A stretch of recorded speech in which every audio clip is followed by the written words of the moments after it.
Hi, and welcome to the Senior Network. I'm your host, Greg Fulton, along with Debbie Lyons. Nice to see you. Thank you. We are joined today by Becky Davis with the Cypress. Thank you for having us. Glad to have you. And Barbara Scobie with Hospice Care of the Lowcountry. A new member of the team. Glad to be here. And a fancy title which you'd love to hear about, Bereavement Coordinator. Tell us a little bit. Right. Well, Hospice Care of the Lowcountry, of course, we provide hospice services, which is end-of-life care. Right. It's comfort care really for the whole family unit, not just the patient. But lots of times we're providing care with the family, and after they lose their loved one, the services just quit.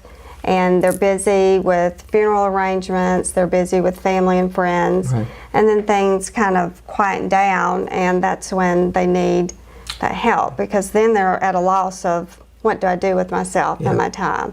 So bereavement counseling is important in providing that ongoing counsel that they need. We also do pre-bereavement if there's a family that may have some anticipatory grief that we need to help with. It's really interesting talking about kind of anticipatory grief.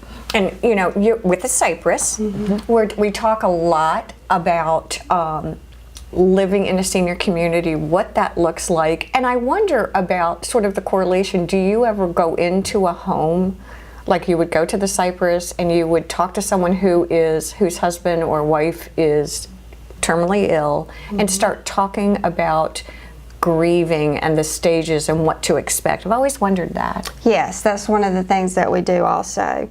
Also in the community, lots of times, especially around here, there have been a lot of accidents with children.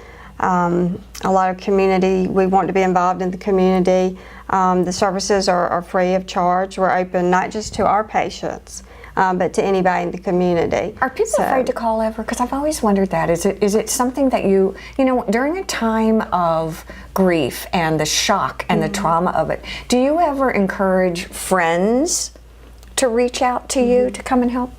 Yes, we do, because one of the things that we hear is, I have a wonderful support group. Right. I have a wonderful family, I have a lot of friends, but they're grieving also.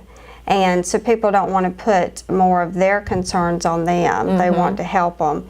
So friends and family, we get a lot of calls right now. Since I'm new to the area, we're trying to get the word out there that, as a community, what we're providing. And I've had a lot of community people that come in now, and they're doing one-on-one counseling.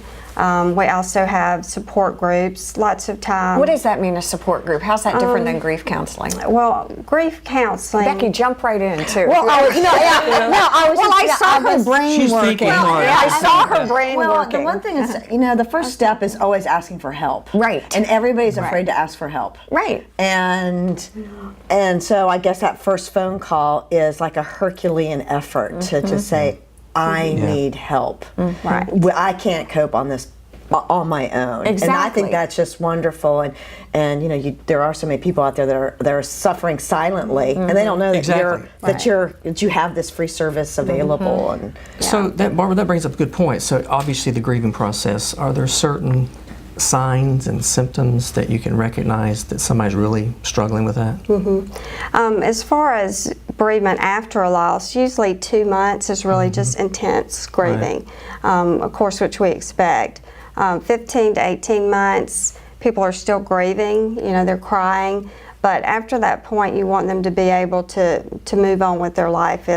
If they can't sleep, if they're not eating, they just can't get up in the morning and function, then that's daily living. Exactly. Like just a severe depression, then they definitely need help. One of the things that I'd always talked about is if someone can get through all of the holidays in that year, all the first year. it really makes Exactly. it really makes a lot of sense. Right, and you probably see a lot of that. The first year, birthdays, Christmas, anniversaries, very difficult. Well, I wonder about with senior living. Do people ever then make the move into the Cypress after they've lost a spouse? Oh, absolutely. I've had children show up with their fathers the day that they've laid their mother to rest, to come to the Cypress and say, Dad cannot. He needs help with activities of daily living. Exactly. We're concerned about him eating. We're concerned Exactly. about him getting depressed and alienating himself from all social activities.